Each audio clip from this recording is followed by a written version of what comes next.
Ahoj, ahoj, tak už jsme zase tady. Už jste se jistě těšili na naše úvody a závěry.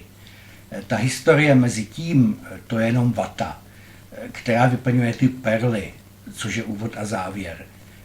Máme takový malý problém dneska. Baxter si myslí, že je čajová konvička. Jak k tomu došlo? No, ona se začala cítit nebinárně minulý týden. Pár dní byla kaktus, byl jsem z toho celý popíchaný. A teď se to ustálilo na konvičce. Cože, že na to máš právo? Poslyš ty fluidní entito, co je chvíli kaktus a pak zas konev. Já jsem tady šéf, já tě normálně vyrazím z historie a půjdeš na pracák. Za chvíli bych chtěla vlastní WC pro čajové konvičky. Cože, ty jsi mě o ten záchod už požádala? A dokonce písemně? To jako zaměstnavatel klidně zapřu. Cože, ty jsi to poslala přes datovou schránku? Ta je ale úskočná. Podejte mi vařící vodu, chci si udělat do konvičky čaj pro uklidnění. No vida, a je to vyřízeno. Takhle se s tím genderem musí. První punská válka. První punská válka proběhla mezi roky minus 264 až minus 241. Byla konfliktem mezi dvěmi mocnostmi starověku, Římskou republikou a Kartágem.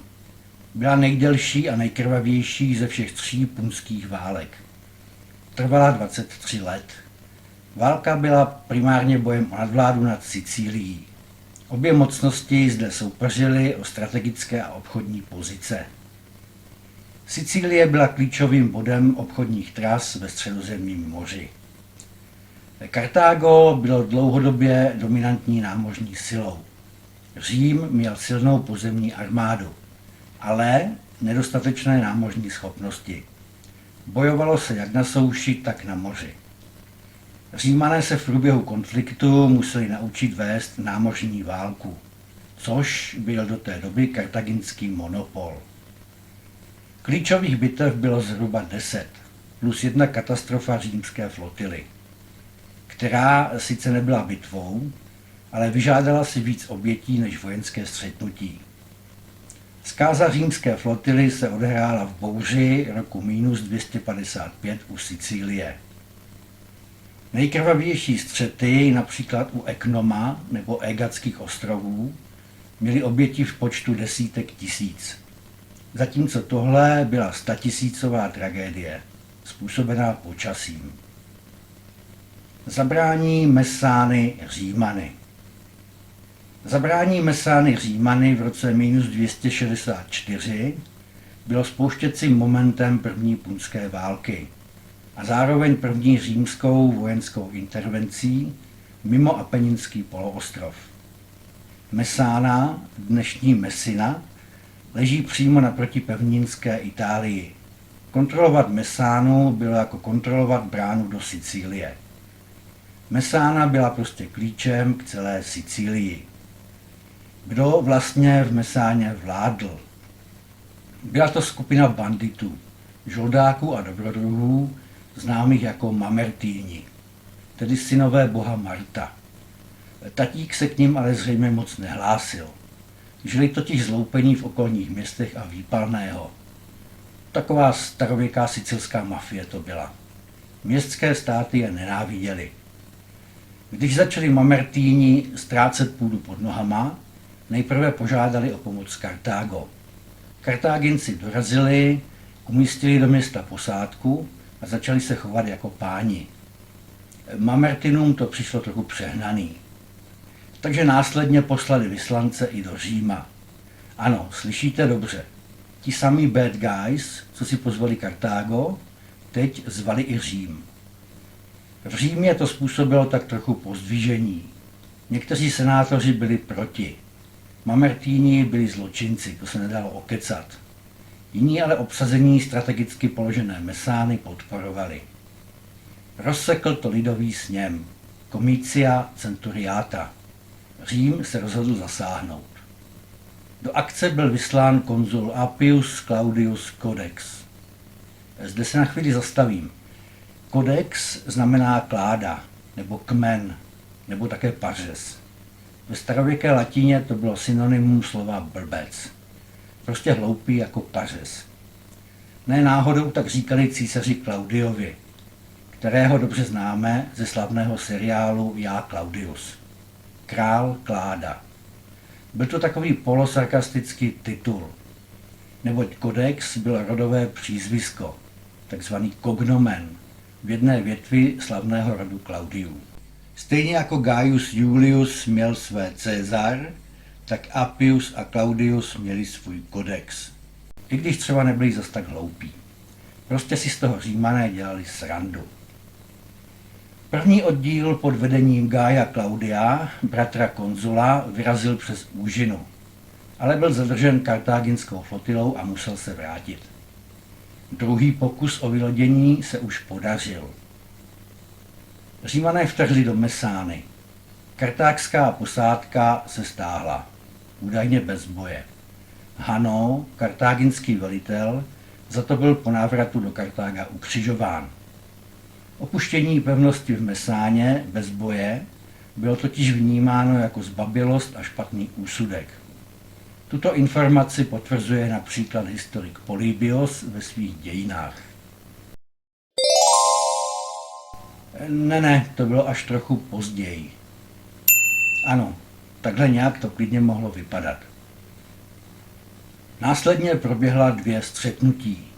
Římané se srazili s Hieronymem II., tyranem ze Syrakus, který v oblasti operoval se svou armádou jako spojenec Kartága, ve snaze ukousnout si také svoje sousto z krajice.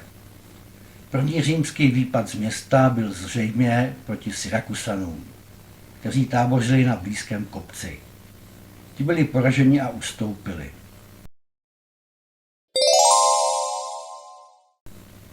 Tak to ne, použití formace testudo, neboli želva, Římany během první punské války není doloženo.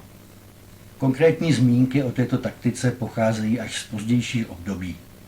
Je sice možné, že Římané během první punské války experimentovali s různými formacemi, přímé důkazy o použití želvy v tomto období ale chybí. Ano, takhle to bude lepší.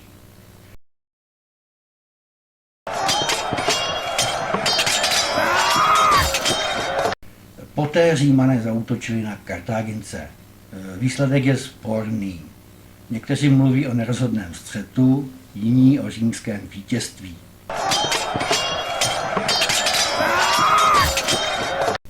Pravdou ale je, že se obě spojenecké armády stáhly a Římané tak udrželi Mesánu. To se našemu pařezovi prostě povedlo. Na zásluhách mu nic neubírá ani fakt, že spojenci nebyli zrovna koordinovaní. No, jenom si to představte. Římané útočí na Syrakusany, rubou je meči a Kartáginci tam stojí jak pumpy a nic nedělají. Tyto události naznačují, že oběma spojeneckým armádám chybělo společné velení. Důvodem mohly být rozdílné cíle obou stran, nedostatek důvěry nebo logistické problémy.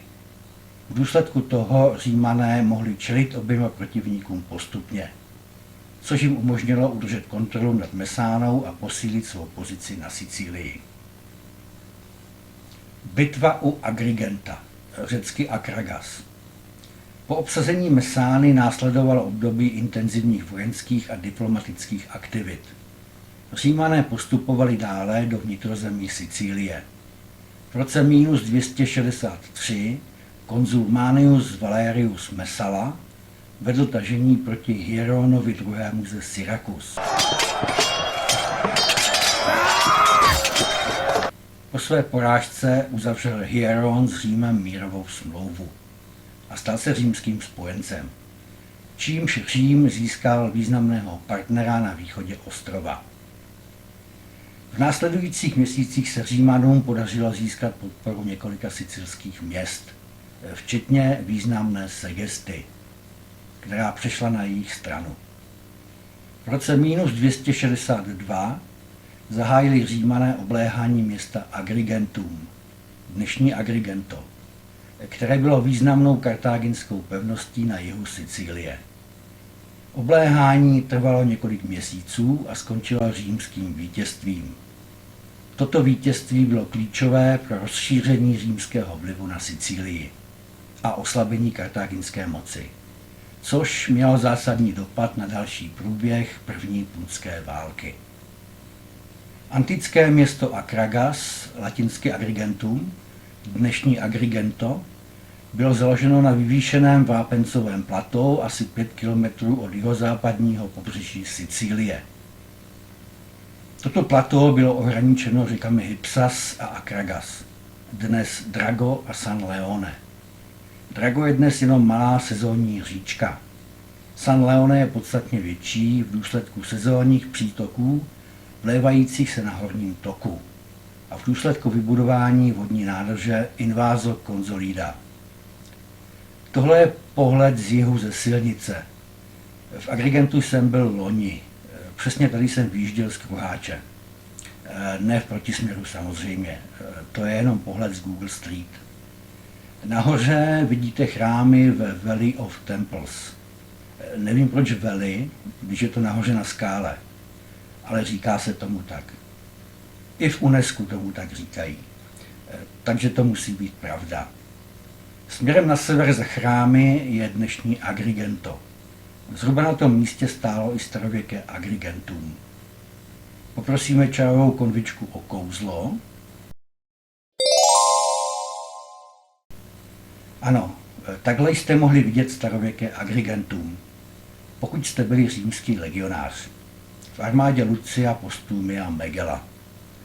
Kromě té opuncie tady, ty ještě v Evropě nerostly.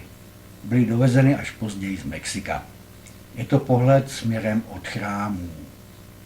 Bitva, či spíše obléhání Agrigenta, byla jednou z prvních větších vojenských akcí první punské války. Primárně šlo o obléhání, i když nakonec došlo i k regulérní bitvě, která rozhodla o osudu města.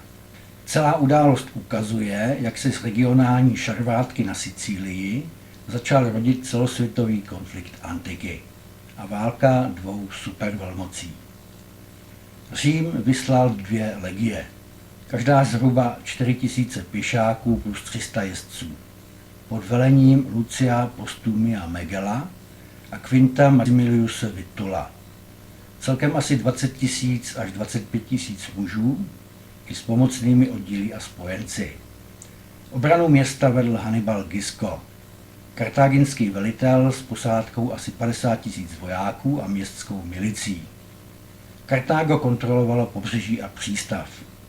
Město bylo zásobováno přes moře. Takže Římané museli město obklíčit ne na souši, ale také odříznout námořní zásobování. Průběh obléhání. Římané město obklíčili a vybudovali zákopy, valy a obléhací stroje. Obléhání trvalo 7 měsíců, což ukazuje, jak obtížné bylo Agrigentum dobít. V průběhu obléhání vypukla epidemie postihující obě strany. Nemoci, hlad a žízeň si vybrali svou daň, hlavně mezi obránci. Kartágo vyslalo posily pod vedením Hanóna, který se snažil prolomit římské obležení. Když dorazil Hanno, došlo k otevřené bitvě, která byla tvrdá a krvavá. Římané se postavili mezi obléhané město a přicházející kartaginskou armádu. Přes velkou snahu Hanno nedokázal římské síly porazit. Bitva skončila římským vítězstvím, přičemž Římané získali město. Hannibal Gisco uprchl, část obránců padla nebo byla prodána do otroctví. Zhruba 25 000 lidí. Což přineslo Římanům ohromné bohatství. Říká se, že tento výnos zaplatil celou válku až do dalšího roku. Kartágo zareagovalo na ztrátu Agrigenta budováním ještě silnějších pozic ve vnitrozemí Sicílie, což válku hodně prodloužilo. Co se dělo v průběhu obléhání s chrámy? Agrigentum mělo 2 hlavní výšinné oblasti, jednu s Akropolí a městem samotným a druhou s údolím chrámů. Většina chrámů stála mimo hlavní městské jádro. Kartáginci se stáhli do jádra města a soustředili se na obranu hlavních hradeb. Chrámy v této době už nesloužily primárně jako místa kultu, ale spíš jako symbolická architektura. Nejslavnější chrám Concordie pravděpodobně už v té době nebyl aktivně využíván pro bohoslužby, ale stále jako monumentální dominanta krajiny. Římané po dobytí města nepřistoupili k plošnému ničení chrámů, což není zas až tak překvapivé. Chrámy byly řecké a tedy kulturně příbuzné. Římané měli velký respekt k řeckému umění a náboženství. Řeky pokládali za kulturně nadřazené, i když je vojensky válcovali. Je možné, že chrámy byly vyloupeny nebo z části poničeny, ale nedošlo k žádnému systematickému ničení. UNESCO si oddechlo. Postavení římských sil. Konzul Lucius Postumius Megellus rozbil tábor z jihu a jihovýchodu, odkud byl nejlepší přístup k městu. Hlavní kartáginská obrana se tedy soustředila právě na jižní čelo městských hradeb. V tomto směru byly chrámové terasy a okolí chrámu Concordie pravděpodobně obsazeny, využity nebo alespoň překročeny římskými silami. Římané prý vybudovali plný obléhací okruh, circumvallatio, kolem města, podle některých zdrojů. Tak tomu se musím zasmát. Ti lidi to analyzovali od stolu. Ten terén je tam natolik členitý a geograficky nepřehledný, že to prostě není možné. Podle mne Římané obléhali Agrigentum primárně z jihu a jihovýchodu. Odkud byl nejlepší přístup, relativně lehký terén a možnost zásobování. Tím pádem se pohybovali v prostoru údolí chrámů, možná doslova mezi dorskými sloupy. Poloha byla výhodná i kvůli tomu, že odřízli město od přístupu k moři a tím ho uvrhli do izolace. Západ a severozápad tvořily prudké svahy a hluboká údolí řeky Hypsas, prakticky neprostupná pro větší vojsko. Na severu je kopcovitý obtížný terén a město samotné tam leží výše, takže zdejší hradby určitě nebyly snadno přístupné. Východ a jihovýchod, to je ten nejschudnější terén. Ideální pro tábory, obléhací stroje, valy a komunikaci s pobřežím. No a jih, to je oblast chrámů a otevřený terén směrem k moři. Logistická zóna a směr hlavního tlaku. Určitě tedy neexistoval souvislý val kolem celého města. Římané ve svém jižním táboře vedle chrámu Concordie rožnili salata a házeli kostkami. Zatímco kartáginský důstojník na severozápadě města se zoufale nakláněl přes hradby, ve snaze vyfotit si alespoň jednoho Římana na sociální sítě. Proč se Kartáginci nepokusili o výpad z města, když Římané bojovali s připluvším Hanónem? No, to je otázka. Kartáginci skutečně měli sílu a potenciál k výpadu. Ve městě bylo přes 50 000 lidí, ale výpad se nekonal. Je to fascinující detail celého obléhání Agrigenta. Hanno připlul z Kartága s flotilou a armádou. Vylodil se někde u Herakla Minoa, tedy západně od Agrigenta, a přitáhl po souši k městu, kde Římané budovali obléhací linie. Se svými slony a muži podnikl Hanno útok na římský tábor a zásobovací linie. Byl to přímý frontální útok na jižní postavení římské armády.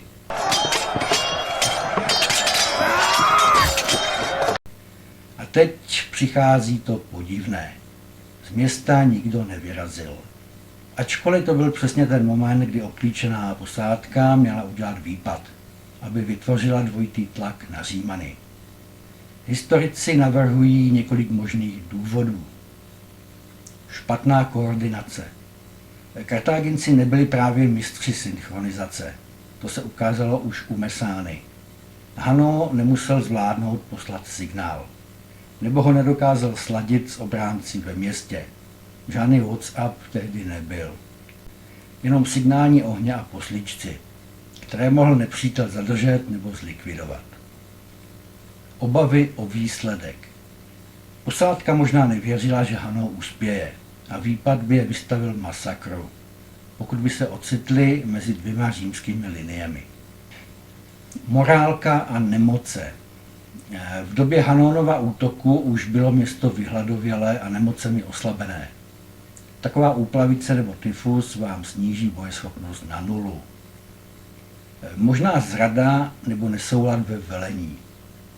Kartáginská vojska bývala tvořena různými etniky. Libijci, Numidové, žoldnéři z Itálie, Baleárci. A lojalita nebývala pevná. Někteří důstojníci mohli sabotováním výpadů zachraňovat vlastní kůži. Nebo vyčkávat, jak se to vyvrbí. Tak či onak Hanno neuspěl. Se svými muži a slony byl poražen. Ztratil iniciativu a stáhl se. Město bylo ponecháno na pospas hladu, protože po bitvě Římané ještě zpřísnili blokádu. Nakonec posádka opustila město pod rouškou noci, zatímco obyvatelé byli zajati a prodáni do otroctví. A co se stalo s Hannibalem Gisco? Ukřižovali ho za zradu a neschopnost? Ani náhodou. A to jako proč? No to víte, známosti. Hannibal Gisco pocházel z významného rodu. Jeho otec Gisco i další příbuzní byli vlivní senátoři a generálové. Tak se to zametlo pod koberec. Hannibal Gisco potom z dějin mizí, a to doslova. Polybios a Diodoros už o něm dál nepíší. Je možné, že ho tiše odstavili, nebo že zemřel nedlouho po těch válečných událostech doma v posteli. Měl kliku jako vrata od stodoly. Bitva u Liparských ostrovů. Po dobytí Agrigenta mohli Římané slavit.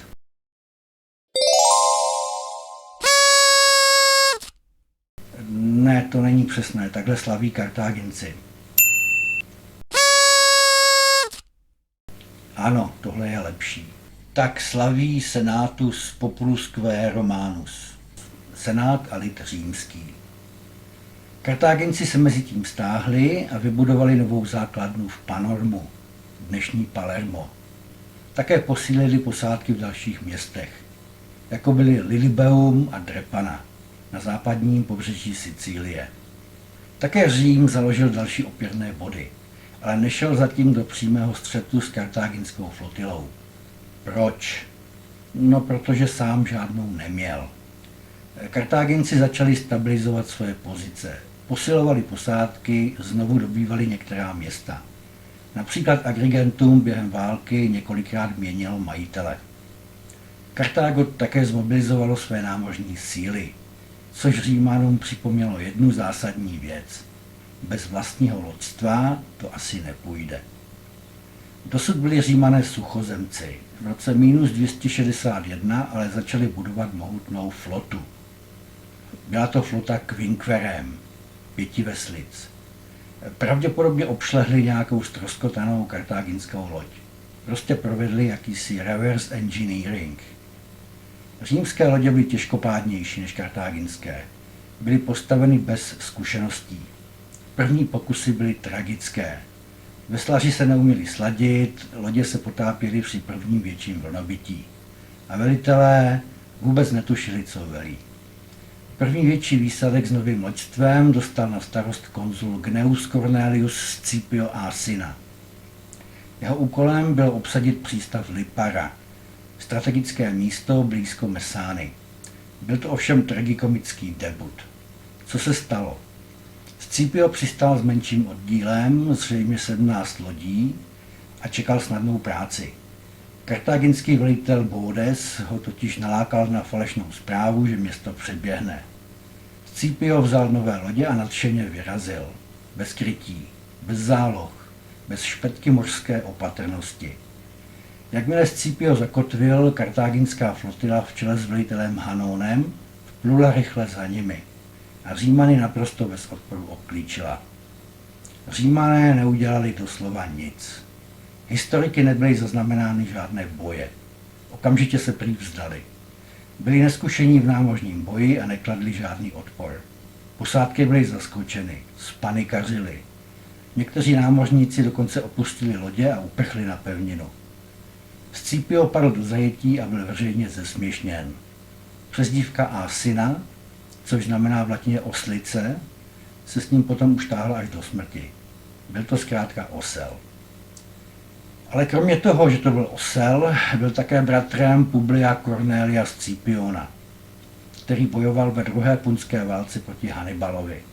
Takže rodina si tu reputaci pak částečně napravila. Mimochodem, Publius Cornelius Scipio byl zase otcem Publia Cornelia Scipia Africana, který porazil Hannibala u Zamy v roce -202. Určitě už máte ve všech těch punských a latinských jménech zmatek. A jestli ne, tak brzy budete, to vám garantuju. Každý druhý Pún se jmenuje Hanno a každý druhý Říman Scipio nebo Julius. Kdo se v tom má vyznat? Jméno Julius se stalo velmi rozšířeným během císařství. Bylo mnoha občany přijímáno jako projev loajality k vládnoucí dynastii Julia Cezara. Římané pak zaplevelili matriky samými Julii. Tak vám teda moc děkujem. Jak se vlastně ve starém Římě tvořila jména? Například jméno Gaius Julius Caesar se skládá z Gaius, prenominum, Julius, nomen, neboli rodové jméno, a přízviska Caesar, cognomen. To si pak člověk říká. A není to málo, Antone Pavloviči? Ale to jsme odbočili. Vítězstvím u Liparských ostrovů Kartáginci konečně získali nějaké body a mohli slavit.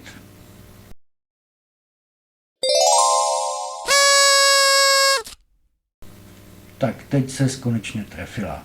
Takhle slaví Púnové. Římský senátor Lucius Furius pronesl tehdy památnou větu.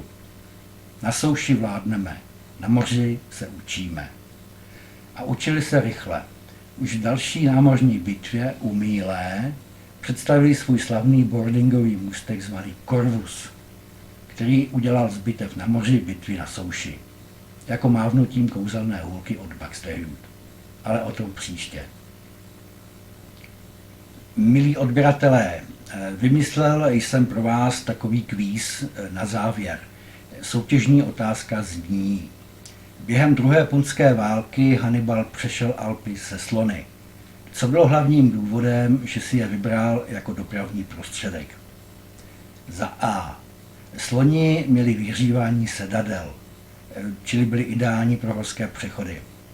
Za B. Římské legie byly alergické na sloní choboty.